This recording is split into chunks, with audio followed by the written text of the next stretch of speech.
There are only a few people in the world who can say that they have made a success out of failing. Suneel Gupta is one of those people.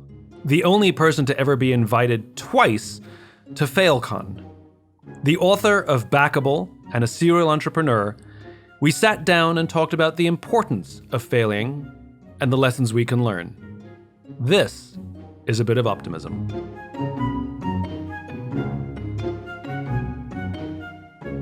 So here's what I wanted to talk to you about.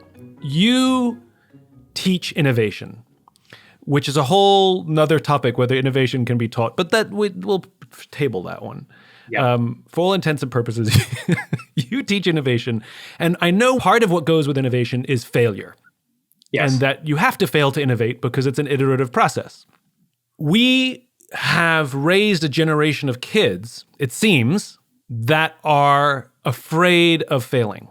If there's a group of people coming up through school who are working very hard, afraid of failure, afraid of looking bad, all the things, and I think that's probably, you could say that for a lot of young kids, but it's a very high-performing young generation we have for the past probably 20 years, so 30 years.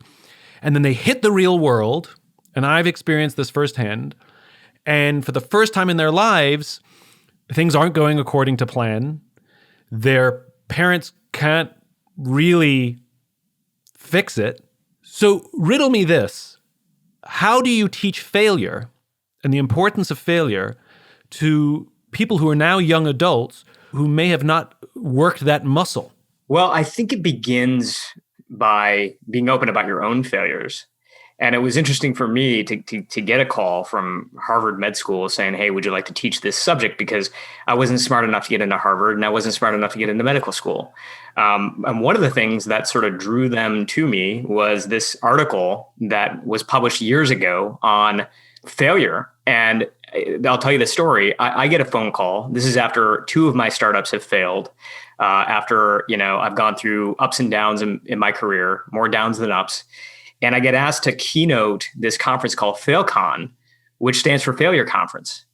And it's this kick me while I'm down moment because I get this phone call saying, hey, we're organizing this conference on failure and we would love for you to be the keynote speaker. And so I do. And I didn't know that there was a reporter from the New York Times in the audience. And fast forward to a full-length article on failure with my face as the cover of this article. And, it is an article also that goes very viral. You could have Googled failure at that time, and my face would have been one of your top search results. What ended up happening actually was I had a conversation with a friend of mine who I grew up with outside of Detroit. We used to go to temple together, and he reminded me of a story that we were told as kids, and it was a story that the Buddha told his disciples, which is that every time someone feels pain, there are two arrows that are fired. One arrow is the arrow that punctures your skin. And the other arrow is the arrow where you ascribe meaning to the pain. So how are you going to find some meaning out of this was what he challenged me to do. And the way that I tried to do that is by emailing basically everybody that I admired. And I would email them the article proactively. And I would say in the email, listen, as you can see from this article, I don't know what I'm doing, but would you be willing to grab coffee, grab a phone call? And the response rate to that email was insanely high. But more importantly, the conversations were honest because it wasn't like the classic networking, hey, help me succeed conversation. It was like, and here's my string of failures. I'm putting it out in the open. And as it turns out, they would share their string of failures. And so I think it begins with that, cracking this nut that I think we always knew was true, which is that the version of the people that we admire today is not the version that they started out as. There were mistakes, there were setbacks, there were failures. And I think as long as we can put those into domain over and over again, we start to realize that we can do it too. I would argue, though, that you had one massive, huge advantage over the rest of the world, which is your mother. Your mother couldn't be overprotective. She taught you resilience because of her experience. I mean, Mom's story is incredible. It's what drove me to write my book. It's what I think still fuels me every day as a father, as an entrepreneur. Mom grew up in a refugee camp on the border of Pakistan and India. No running water, no electricity. But she did something really amazing. She taught herself how to read. And the first book that she read from cover to cover was the biography of Henry Ford. And after reading this biography, she tells herself and everybody around her, I want to be an engineer with Ford Motor Company. This is her vision. It's unlikely, if not impossible, but her parents get behind the dream. They get behind the vision. They save every penny or rupee they had. She gets on a boat, gets to the United States, ends up getting a scholarship to Oklahoma State University, of all places, graduates as the only female in her engineering class. The next day drives to Detroit, Michigan to apply for her dream job, finds her way somehow into a room with a hiring manager at Ford Motor Company. And this hiring manager looks at her resume and he looks at her application and he says, wait a second. Are you applying for the job of an engineer? And she says, yeah. And he says, well, I'm sorry, we actually don't have any female engineers working here right now. Because this was the 1960s. And Ford Motor Company, by the way, is in its heyday. Like it's doing very well. They have thousands upon thousands of engineers on staff, but not a single one of them is a woman.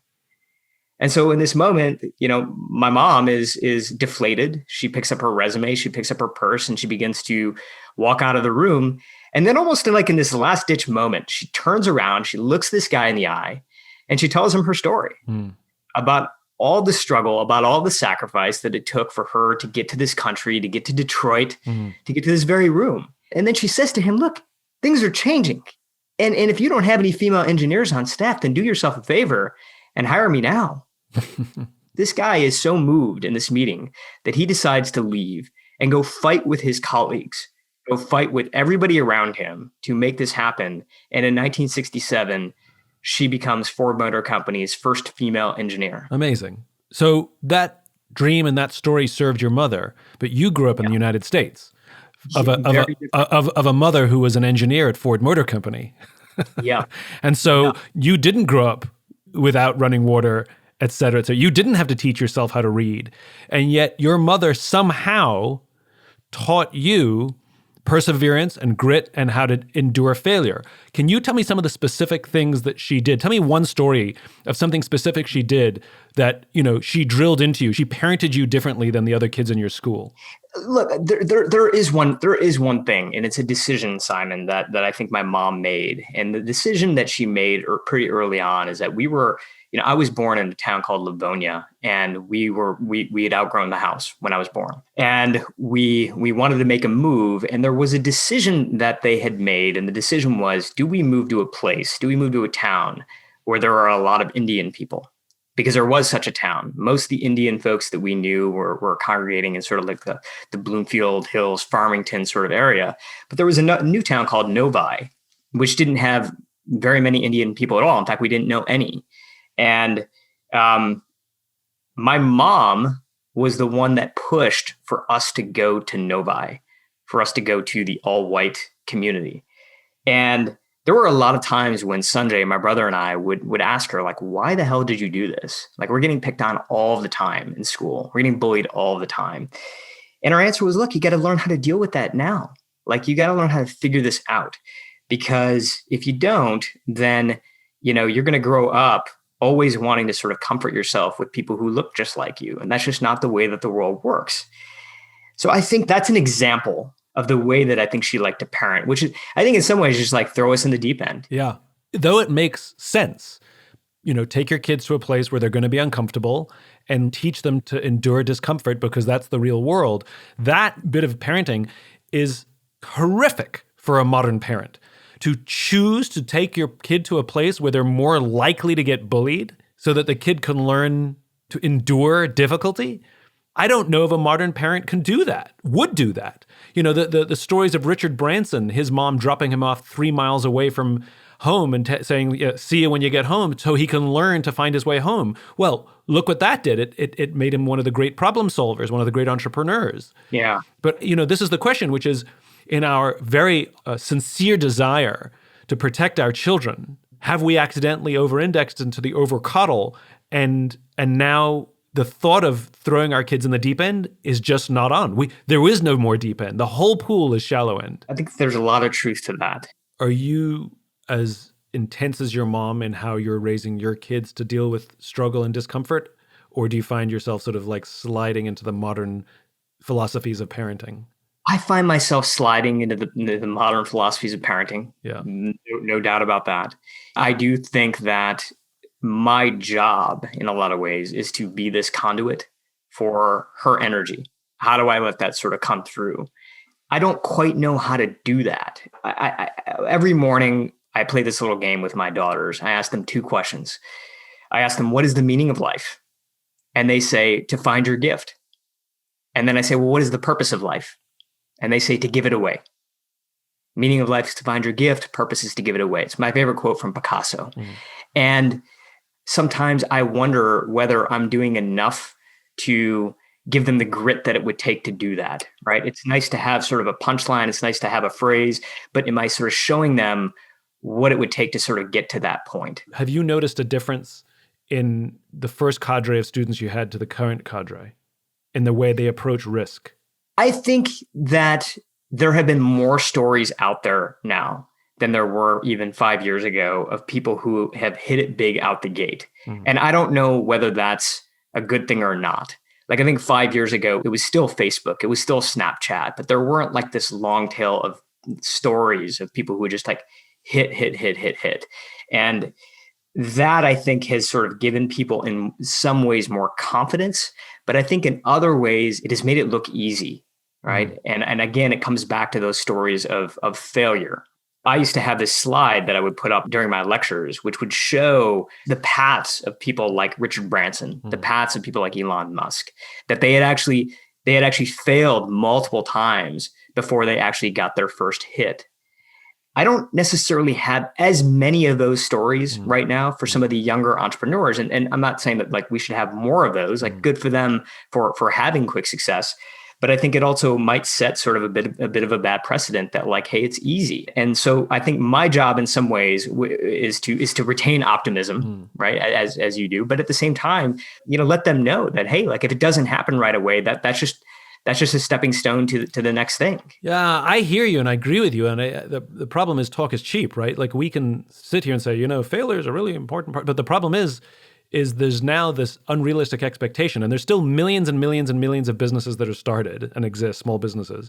The vast majority will fail in the first 3 years. And the ones that we celebrate and put the cover in magazines, and we know the names of the companies and sometimes the CEOs, celebrity CEOs, is they did become 20-something-year-old billionaires. And now everyone who starts a startup thinks, I'm 5 years away from being a billionaire. Right. And one of the things I think they completely miss is that in every case, they became billionaires by accident. They were driven by something else, and the money came afterwards.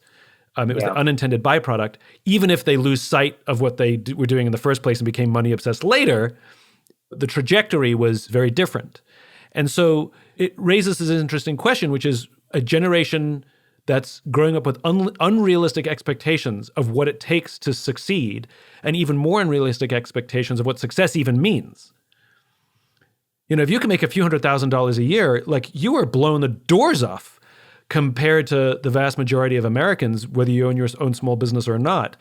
Millions is rough and billions is damn near impossible. I have not met a company, I've not met a founder yet who set out to become a unicorn that became a unicorn. Right. Like that was the main objective. Exactly right. This idea of what actually sort of makes you tick, like what actually makes you come alive. And I know, again, we're getting back to catchphrases here, but bear with me for a moment, because I think back to the first time that That'll be the name of our episode. It'll be Catchphrases with Suneel Gupta. Or bear with me for a moment. Yeah. But I remember having left Groupon, and I had been at Groupon early, and Groupon became, quote unquote, a unicorn, although it had massive ups and downs. And I remember leaving and knowing that I wanted to go start a company. What I did was this classic, almost business school analysis. I had this spreadsheet, I had columns, I had column A was the ideas, but in column C was a competition, market size, et cetera, et cetera, et cetera. And I remember going to a mentor of mine and asking her, like, hey, what do you think? Like, what do you think of these ideas? Which stand out to you? And she looks at the list and then she looks at me and she's like, let me ask you a question. Which of these ideas actually makes you come alive? And I look back at the list and I realize like none of them really made me come alive. But Suneel, these were your tickets to fame and stardom and unicornness. Exactly. And the story that she told me, which I continue to love, you've probably heard this one before, which is that when Martin Luther King was really stepping into his leadership role, I always forget how young he was. He was in his 20s, and he went to go see a mentor of his, a guy named Howard Thurman. And, he was trying to sort of figure out what steps he should make, whether he should do this. And Howard Thurman said, like, don't just ask what the world needs. Ask what makes you come alive. Because what the world needs is more people who have come alive. Mm. And e-commerce did not make me come alive. Mm. And that's when I made this hard shift into health. Because for me, like, I grew up in a household where my dad really struggled with his health. He had his first triple bypass surgery when he was in his 40s. And we had to go through that journey with him. That to me was the thing emotionally that sort of made me come alive. How do we take some of the things that work for him and make it available for more people? You hear this a lot. Somebody was struggling, a therapist helped them. They refound happiness and they devoted their life to being a therapist so they can do the same for others. When somebody helps us, we know what that feels like and we want to do that for someone else. And here you are, you lived in a household of emotional struggle, watching your father go through these medical challenges, and you realize medicine's for me because I've seen what the doctors have done for my father. And that makes a lot of sense to me. I can't get off this because I'm trying to understand it. That is it randomness, that you had a father who struggled with his heart, and so you realize the value of medicine and you and your brother go into medicine. If we keep our kids hidden and covered in cotton wool, then it reduces the likelihood of those opportunities to be exposed to something that could profoundly set them on a path of purpose. I wasn't expecting this conversation to go so deep so quickly, but I mean, where you're taking me, Simon, is a concept that I learned as a kid, which is dharma. The best interpretation of dharma in the English language is that which sustains. It's this thing inside you that you don't have to continue sort of relighting over and over again because it's just there. With the healthcare startup that I ended up doing, it did fine. It didn't knock it out of the park. We ended up selling the company. I had mixed feelings about selling it because, again, not fantastic outcome, not unicorn by any stretch of the imagination. And I'm at a healthcare conference a few months later. And like, there's this founder up on stage and he's got the company with all the rage, right? Like, he's getting the articles, everybody's tuned into what he has to say. And I'm just in the audience. I'm not even speaking at this conference. I'm just sitting in the audience. He doesn't even know I'm there. And we have never met. But during Q&A, somebody asks him, like, what motivated you to start this company? Well, tell me about some of the things that inspired you. And he said, one of the companies that I really looked at carefully that inspired me was a company called Rise. That was my company. And I guess the lesson that taught me was that, like, even if you don't reach your intended destination, you still touch and teach people along the way, right? You still end up having this impact. And the question is, are you truly here, like, for the impact in that one area, right? Is that truly the thing that you want to sort of move the needle on? When I ask people, like, what do they care about? They care about impact. I want to have impact on the world, right? But I think we have to go more specific than that. What exactly is that thing that, whether or not your name is on the impact, is it just the same to you, or is it are they both wins? Because if the answer to that is yes, then I think you're getting closer to your dharma. The way you describe dharma, I hear inspiration, this flame that's lit inside you that doesn't go out. But I think we're adding another layer to this because, I mean, let's be honest, this is pretty multi-layered, which is the definition of success does include credit. I think to give up credit is selfless. And with fear of failure comes a weird selfishness. Because let's be honest, it's about me, my failure versus my success. I wonder if we can teach young people to endure failure when they learn cooperation and teamwork first. Because now it's no longer my failure, it's about us. It's about us, yeah. And it's not about me getting credit, it's about us having an impact, not me making an impact, because I think that's also a twisted concept, because when somebody says, I want to make an impact, well, newsflash, you're probably not going to do anything by yourself. Yeah. I want to join a team that we can make an impact. I want to be a part of something that makes an impact is not only more accurate, it's also more attainable versus going from job to job to job to job, and you and I have both seen this, saying, I'm not making an impact. I'm not making an impact. You're missing the point. You have the word I in there. when we think about creativity and innovation, we've been told that it's sort of this two-step formula. You come up with a great idea and then you execute on it really well. But I think what you're pointing out is this hidden step in between, where it's not just you. You've brought in other people. It's early colleagues, early team members, early investors, early partners that are as much part of this whole thing as you are. And they feel that level of ownership, so that by the time you actually reach execution stage, like it's a group of people who felt like it was their idea. It wasn't just the person who came up with it in the first place. I know of one of those unicorns where when the company went gangbusters and the founders became billionaires, one of them, at least one of them, I only know the story from one, made a long list and sent a bunch of people that had influenced him or somehow believed in him for his entire life. He sent them a bunch of stock. Love it. Basically to say thank you. Though you're not an investor, I wouldn't be where I am today if it weren't for you in some way, shape, or form, whether you were a friend or a teacher or whatever it was. And I think that humility and recognizing that I didn't do this alone is the thing that's missing. And so I'm going to go back to your class now, which is in your wonderful, amazing, incredible class that you teach innovation. How do you teach teamwork?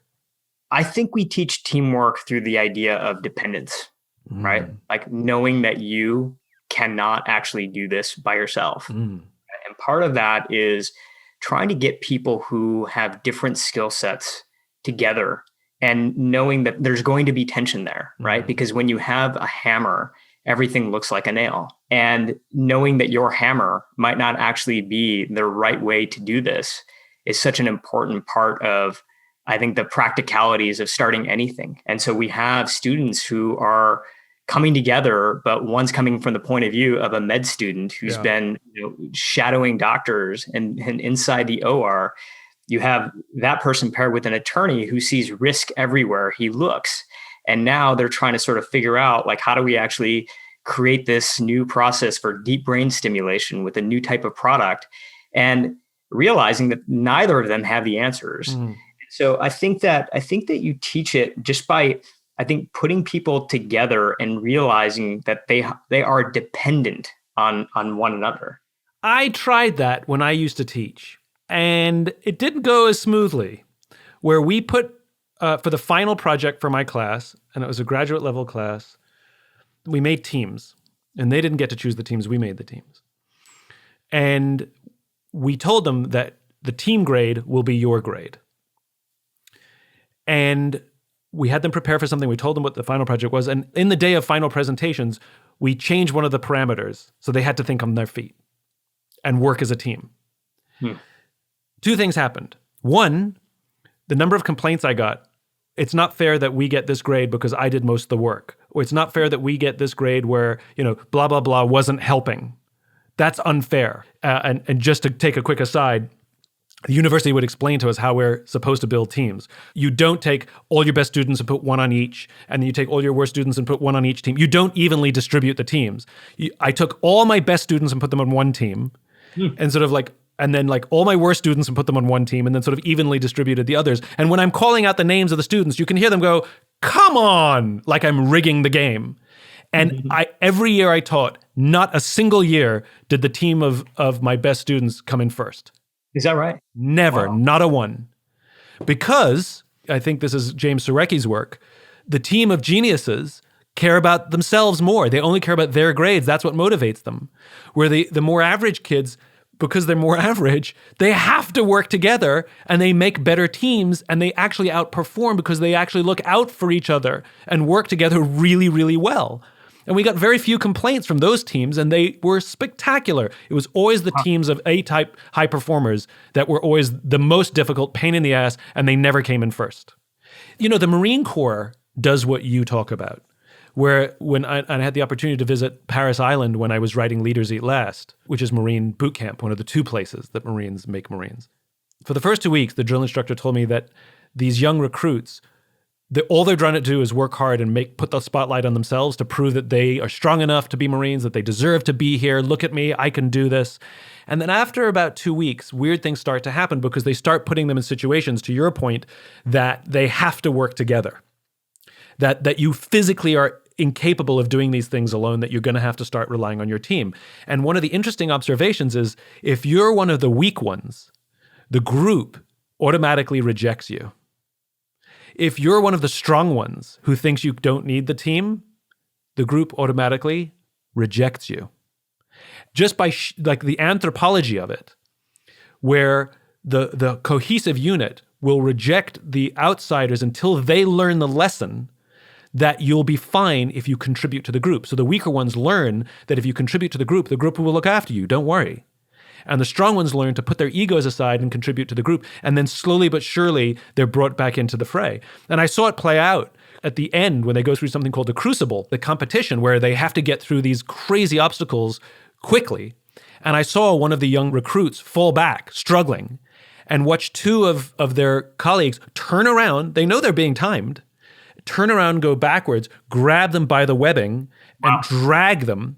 And that's the thing they taught them. They taught them that the teamwork and leaving no Marine behind is more important than coming in first. Wow. And so the point is the Marine Corps does this.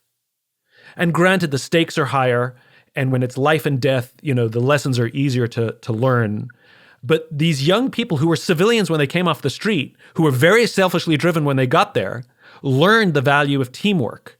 And so the question is can't we teach that in our high schools, in our middle schools, in our business schools, especially in our business schools, in our medical schools, like the God complex amongst surgeons, for example, to put that aside maybe and recognize that you keep a patient alive because of the whole room of people, not just because of you and your genius.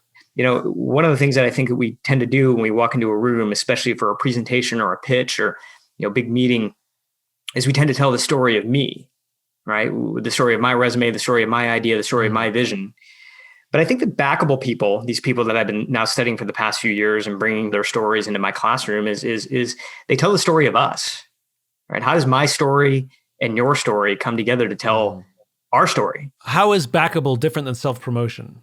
Because I think it's about bringing people in. It's about how do we do this together?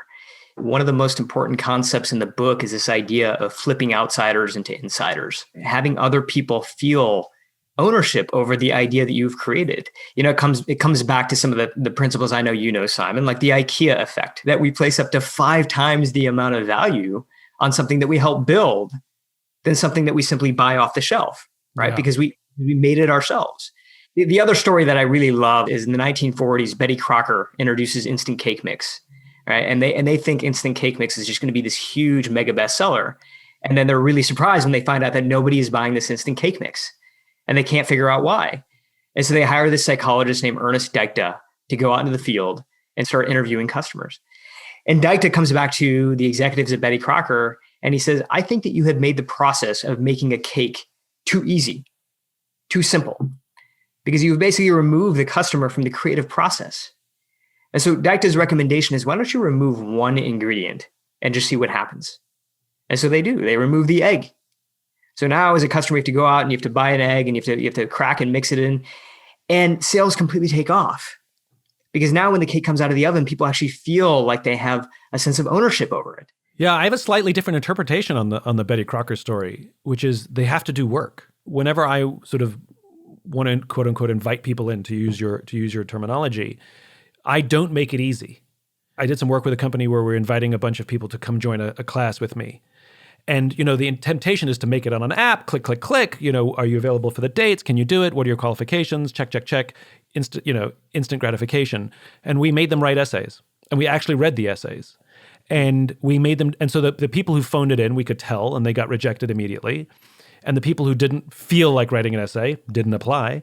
And the people who took the time to actually write a proper essay to say why they wanted to be in the course, those are the ones who got in. We made them do a little extra work. Now, we don't have to make it very difficult, but I'm a great believer in putting in a few barriers.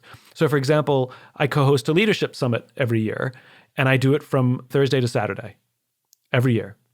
Because I don't want it to be a business trip, which is the weekdays, and I don't want it to be a boondoggle, which is the weekend. So I screw your week and your weekend. So you have to really want to be there. Like a destination wedding. Right. It's like a destination wedding. Exactly. Right. Do you really love me? And so I think the idea of requiring people to do some work, this is a perfect full circle of where we started. Over-coddling, though instinctively is the right attitude for a parent, which I agree. We want to protect our kids as best we can and give them the best opportunities, etc. Every parent wants that. But the question is, are we denying them the joy of work?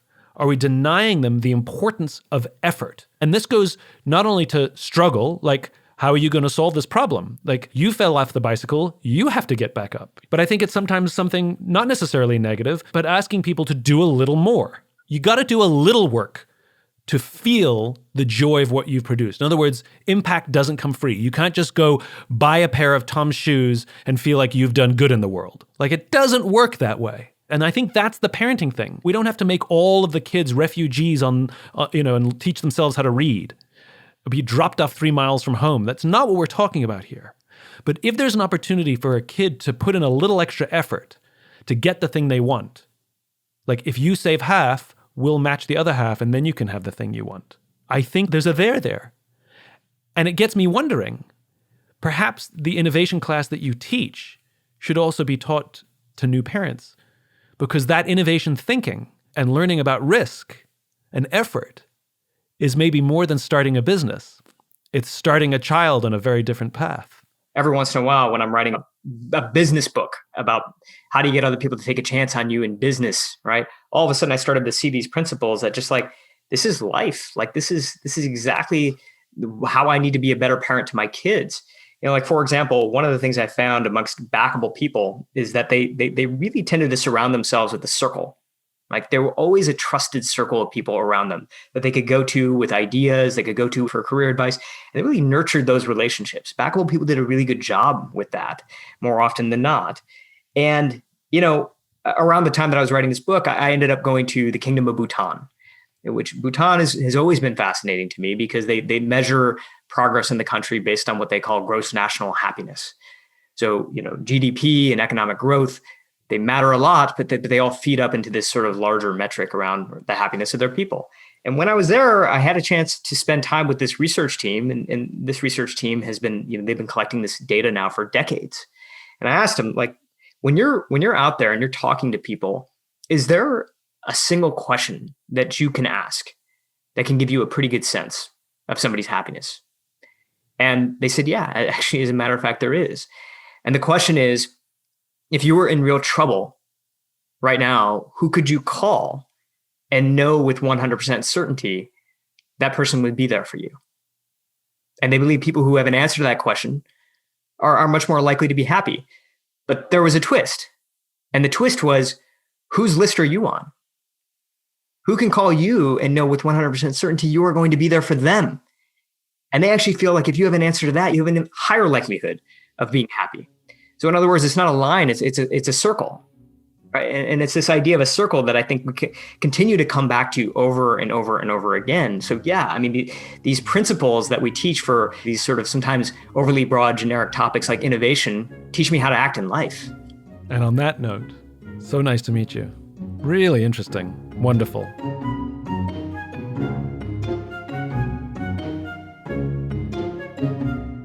If you enjoyed this podcast and you'd like to hear more, please subscribe wherever you like to listen to podcasts. Until then, take care of yourself, take care of each other.